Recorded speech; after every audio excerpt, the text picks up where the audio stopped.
Muchas gracias, colegas, muchas gracias, invitados. Vamos a pasar al siguiente bloque, solamente que una invitada, Viridiana, está en el tráfico, así que les pido a los del siguiente bloque, Equidad de Oportunidades, el bloque social, que sean los que abran, así que cambiamos el equipo y les pediría a los de Desarrollo, Equidad de Oportunidades, a los compañeros del gabinete que sean los que pasen, por favor.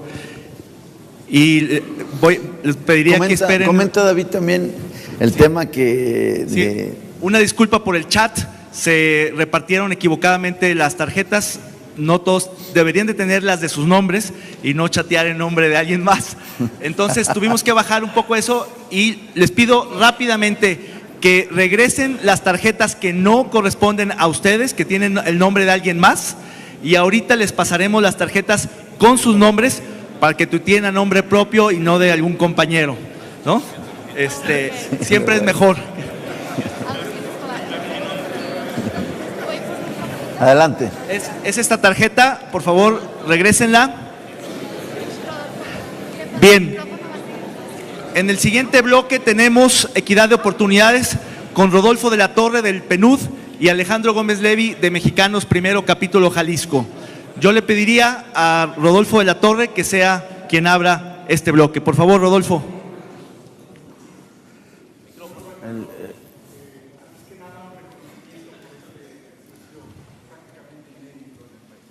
Micrófono, por favor. El gobierno de Jalisco inició una nueva administración con una pobreza mayor a la registrada en 2010. De acuerdo al índice de pobreza laboral del Consejo Nacional de Evaluación de la Política de Desarrollo Social, tras una ligera mejoría, la pobreza se ha incrementado respecto a mediados de 2012, aunque en 2014 se redujo ligeramente sin alcanzar los niveles anteriores a la crisis de 2008. Por otra parte, el Programa de las Naciones Unidas para el Desarrollo ha identificado a nivel nacional que la mayor reducción de la pobreza por peso gastado ocurre con el gasto en salud. Ante este panorama, quisiera preguntarle, ¿qué dimensiones de la pobreza ha identificado su gobierno que, de ser atendidas, se anticiparía tendrían el mayor impacto en su reducción? Y en segundo lugar, ¿qué acciones está realizando el gobierno de acuerdo a estas prioridades? Concluyo comentando que en el informe que usted ha presentado no queda claro las prioridades y su alineamiento en términos de acciones. Gracias. Caro. Carolina Toro, Directora General de Política Social. Micrófono, por favor. Si nos ayudan con 2 micrófonos allá para hacer más ágil el… Sí, con su permiso, señor gobernador. Bueno, manifestarles que al inicio de esta administración efectivamente teníamos información disponible del comportamiento de la pobreza de 2008 a 2010 y de 2010 a 2012, que es en la actualidad también la más reciente, hasta tanto no se publiquen los próximos resultados de pobreza en julio de este año. En el análisis de esos 2 periodos analizados por el Coneval, encontramos que son 3 factores los que han contribuido a incrementar la pobreza en el estado de Jalisco. Principalmente en el año 2008 a 2010, la carencia por acceso a la alimentación se incrementó de manera significativa y a 2012 tenemos 1,5 millones de personas que no tienen acceso a una alimentación adecuada. En segundo lugar, en la medición 2010 a 2012, la carencia por acceso a servicios básicos y calidad y espacios de la vivienda también se incrementó significativamente, a diferencia de lo que pasa en otros estados. Entonces, en relación al comportamiento de esos 2 indicadores, se marcaron prioridades y se diseñaron programas sociales para atenderlos. Otro factor determinante en el aumento de la pobreza, como ya todos sabemos, es el aumento de las personas cuyo ingreso es inferior a la línea de bienestar mínimo y a la línea de bienestar, es decir, que su ingreso no le alcanza para adquirir una canasta alimentaria o una canasta básica no alimentaria. En relación a esos 3 aspectos, ¿qué hicimos? Se invirtieron 86 millones de pesos para acciones de vivienda, pisos firmes, cuartos adicionales, muros y techos de material resistente, que benefició a 66,000 jaliscienses. Se invirtieron 200 millones de pesos también en acciones de servicios básicos, agua potable, drenaje y electrificación. Con esas acciones se llegó a cerca de 100,000 personas y se desplegó una estrategia alimentaria en coordinación con el sistema DIF estatal que el día de hoy atiende 530,000 personas, es decir, una tercera parte de todas las personas que tienen la carencia. Esta estrategia alimentaria consiste en la entrega de canastas alimentarias a bajo costo a través de sociedad civil organizada que hace la distribución, la ampliación y la creación de comedores comunitarios que hoy operan alrededor de 322 en el estado, 199 son nuevos comedores abiertos en esta administración que distribuyen más de 3 millones de raciones alimentarias al año. Y finalmente, pues un fortalecimiento de la estrategia de comedores escolares que entregan desayunos calientes y desayunos fríos a los niños. Eso es lo que hemos hecho hasta el día de hoy. Pero hacia adelante, ¿cuáles son las estrategias? Las estrategias es básicamente, y puntualizando, el señor gobernador nos los ha marcado, ¿qué tenemos que hacer para ser más estratégicos, no solamente en lo que impacte más el número, sino en lo que sea más viable realizar? Más viable realizar y a más bajo costo en el corto plazo. En ese sentido, vamos a apostar definitivamente a servicios básicos, es decir, agua potable, con un planteamiento de 7,000 acciones en el próximo año y medio, con acciones de pisos firmes. Tenemos una meta de 24,000 pisos firmes en los próximos 2 años y ampliar la estrategia alimentaria llegando a 102,000 personas más, lo que implicaría una inversión alrededor de 435 millones de pesos. ¿Es cuánto, Gracias, señor Caro. gobernador? Muy bien. Muchas gracias, Carolina. Rodolfo. Así es. Adelante, Rodolfo. Simplemente comentar respecto a esta pregunta que a pesar de que son claras las acciones que se están realizando, no es claro que tengan el impacto que ustedes esperan en la medida en que no haya una identificación clara de cuánto cuesta reducir las carencias de cierto tipo. Me parece muy importante que ustedes puedan realizar más adelante este tipo de costo-efectividad para que la orientación de sus políticas tenga el mayor impacto posible. Me gustaría, Caro, que comentes el ejercicio inclusive que ya tenemos, si tenemos variables, indicadores, focalizando además de las AGEPs por la inversión que se va a hacer y el costo que nos generaría un impacto mejor en la reducción de la pobreza. Coméntalo brevemente. Sí, efectivamente el señor gobernador hace aproximadamente un mes aprobó una estrategia que se planteó realizando una réplica, y hay que decirlo, del modelo poblano que comentábamos también el día de ayer con Gonzalo Hernández Licona. Lo tratamos de mejorar un poco. Ahora sí que en el diseño lo replicamos, pero en la ejecución seguramente va a ser mucho mejor. Y ese análisis hace un planteamiento de 3 criterios para seleccionar qué hacer en materia de combate a la pobreza. En primer lugar, ¿qué es lo más factible realizar? ¿Qué es lo más sencillo? No es igual de fácil conseguir una familia donde le puedas construir un cuarto adicional que encontrar una familia donde le puedas poner el piso firme y sustituirlo por el piso de tierra. Esa variable de factibilidad es un criterio importante que tomamos en cuenta. El segundo criterio que tomamos en cuenta es el costo unitario por acción. En definitiva, la escasez de los recursos nos hace tomar ese criterio de economía como un criterio fundamental para determinar las metas en los próximos años. Y el tercer lugar es la cantidad de personas a las que puede impactar cada una de las acciones que se pretenden realizar. En ese sentido, y haciendo el análisis de los 3 criterios y con las 3 variables, llegamos a determinar que para reducir 3 puntos en la siguiente medición de la pobreza tendríamos que realizar una inversión de alrededor de 2,000 millones de pesos.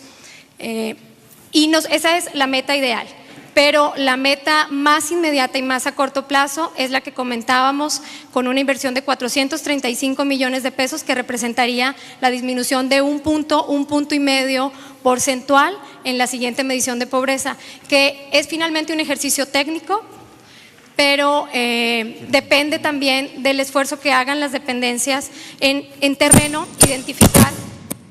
identificar las familias que realmente tienen la carencia y lleguen a las AGEPs donde están los déficits, no solamente el diseño, no solamente la planeación, sino que en campo y la ejecución de la política pública identifique las personas realmente a las que debe llegar la acción en materia de combate a la pobreza. Muchas gracias, Carolina. Ahora tiene la palabra Alejandro Gómez Levi, de Mexicanos Primero. Señor gobernador, agradezco su invitación a la glosa. Ejercicio como este ponen ejemplo nacional en participación social. Estoy seguro que solo la educación de calidad cambiará de fondo el rumbo de nuestro Estado. Sin embargo, hoy somos un Estado sin un proyecto con visión de largo alcance en educación. Por respeto al tiempo, reconozco en su gobierno la apertura mostrada a compartir información, escuchar propuestas y convertir algunas de ellas en acciones concretas a favor de nuestro sistema educativo. Mexicanos Primero calificó con excelencia la armonización de la Ley Estatal de Educación con leyes secundarias. Solo 3 estados lograron esta distinción. Además, usted recientemente propuso y adicionó garantizar transporte y útiles escolares.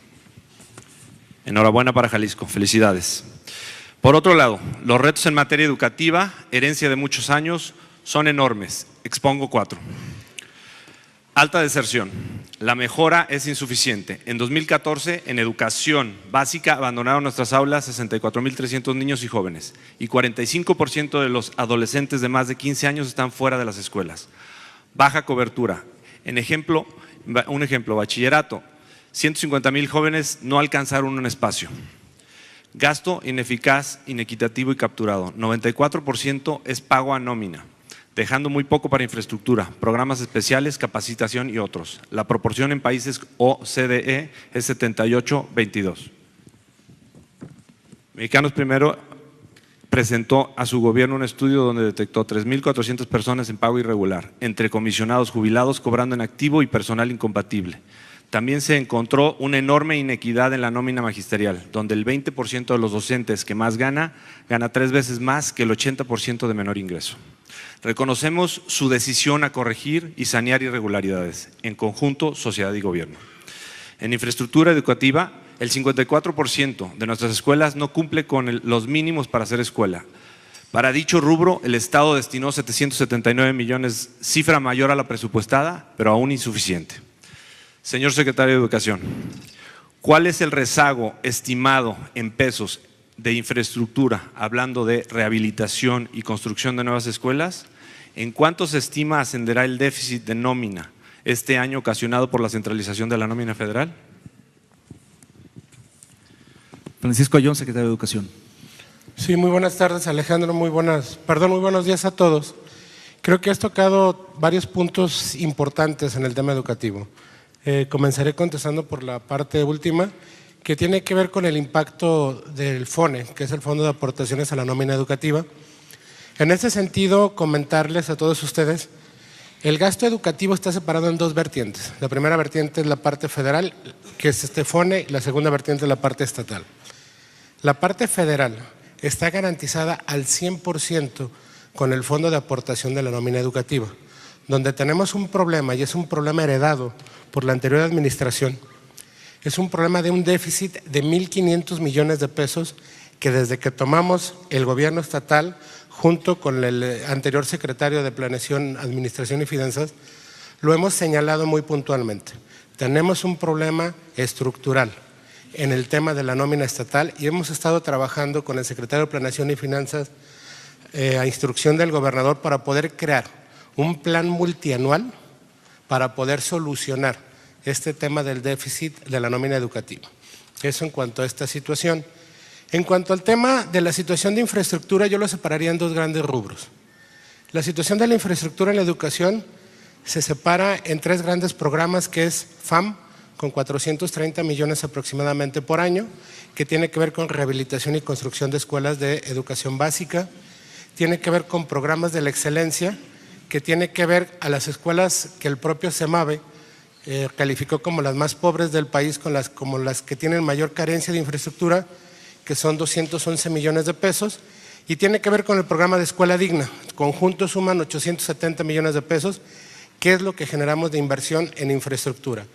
¿Cuál es la necesidad real para poder solucionar el tema de la educación y de la rehabilitación del total de escuelas? El total de escuelas en Jalisco son aproximadamente 12,700 y el monto de rehabilitación integral de las mismas estaría rondando los 35,000 millones de pesos.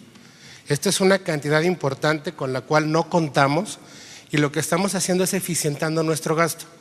Creo que tocaste un punto para nosotros y para el gobernador del estado fundamental que tiene que ver con la situación inherente a la entrada de los jóvenes a la educación media superior. En este sentido, hemos estado trabajando, por aquí está el rector de la Universidad de Guadalajara, al que le agradezco el poder trabajar por primera vez en Jalisco en conjunto, el gobierno del estado y la propia universidad. Ya generamos un convenio de examen único. ¿Qué es lo que tenemos cada año? Cada año el estado de Jalisco tiene 14,600 rechazados, es decir, 14,600 jóvenes a los cuales el estado no les otorga la facilidad de poder generar un espacio en la educación media superior. Este es un rezago histórico de más de 30 años. Con la firma del convenio con la Universidad de Guadalajara, para poder hacer el examen único con el mismo criterio de examen, con las mismas fechas, estaremos solucionando el tema en 2,600 espacios, cerraríamos como en 12,000 espacios de déficit y lo que tendremos en este sentido son dos programas fundamentales. Uno es la generación en los próximos 3 años de aproximadamente 32 escuelas de media superior en conjunto y en una planeación estratégica junto con Universidad de Guadalajara, con los propios organismos estatales y con los organismos federales. Pondré un ejemplo en este sentido, lo platicaba hace rato con algunos de ustedes por poner el ejemplo de Ciudad Guzmán o Zapotlán, el Grande. En este municipio tenemos una gran situación de agricultura, en un cultivo específico, y lo que tendremos que crear son bachilleratos técnico-agropecuarios, pero estamos en el camino de la solución del mismo y el compromiso de este gobierno es que al final de este gobierno todos los que aspiren a un espacio en media superior tengan espacio en la educación pública.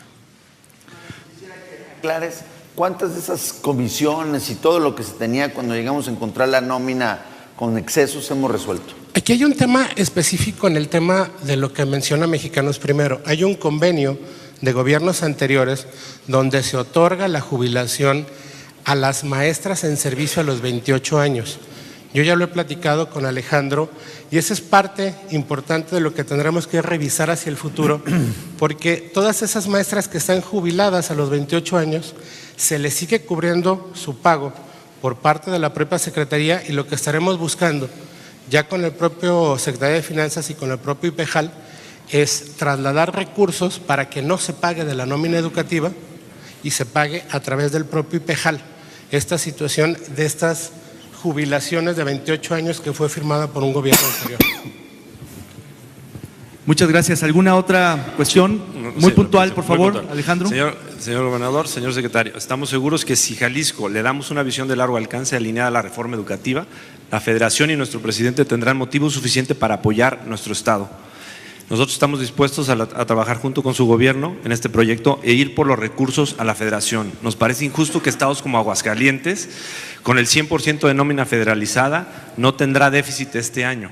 Estamos convencidos que nuestra exigencia como sociedad debe de estar a la altura de nuestra propuesta. Y proponemos para esto 3 metas, para lograrlas en 12 años. Trayectorias completas. Lograr que de 100 niños que entran a primaria, por lo menos 85 terminen bachillerato en tiempo y forma. Hoy solo 31 jóvenes logran este objetivo. Trayectorias exitosas, mejorar que los resultados de la prueba PISA, llegando por lo menos a la media de la OCDE, subiendo los puntajes de matemáticas, ciencia y lectura a 500 puntos. Hoy estamos en promedio en 435. Tercero, sanear las finanzas educativas, estudio y proyección de la nómina deseable considerando los ahorros que va a traer la reforma educativa en el tiempo para multiplicar la inversión en infraestructura y otros soportes. Como ciudadanos y organización, cuente con todo nuestro apoyo y compromiso para apoyar este gran… Muchas gracias, Alejandro.